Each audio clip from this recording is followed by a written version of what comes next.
ॲग्रोसेल कंपनीमधून आलेलो आहे. तर आज आपण आपल्या ऊसाच्या शेतावर आले. तुमचं नाव काय? शंकर रुपगी गिरी आणि गाव?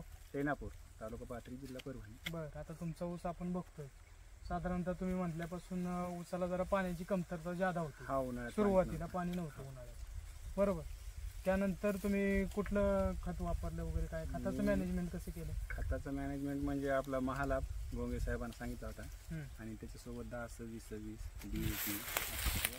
महालाभचं किती प्रमाण वापरलं तुम्ही? महालाभ आता जवळपास याला 11-12 महिने व्हायच्या बारीत आले तर 2 बॅग सांगितले होते सरांनी. बरोबर. 2 बॅग मी वापरल्या. लास्टचं समजा डोस देणं नाही झाला. बरोबर. ड्रीप काढल्यानंतर. ठीक आहे, ठीक आहे, चालेल.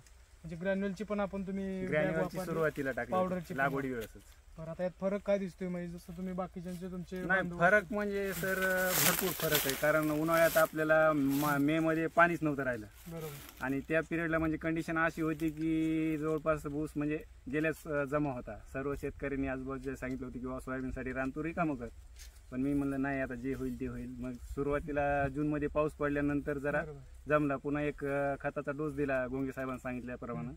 बस जमलं तर मग आज म्हणजे याचा अर्थ असा होतो की आपलं महालाभ जे ते स्ट्रेस मॅनेजमेंटला चांगलं, एकदम पाण्याची कमतरता जेव्हा शेतात कमी असेल तर त्यावेळी झाडाला तग धरून ठेवायचं काम आपलं चांगलं करतो. बरं, आता याचं जर ऊसाची जर आपण साईज बघितली, उंची बघितली, कांड्या पेऱ्या जर बघितल्या तर साधारणतः 30 ते 30 पेऱ्या आहेत.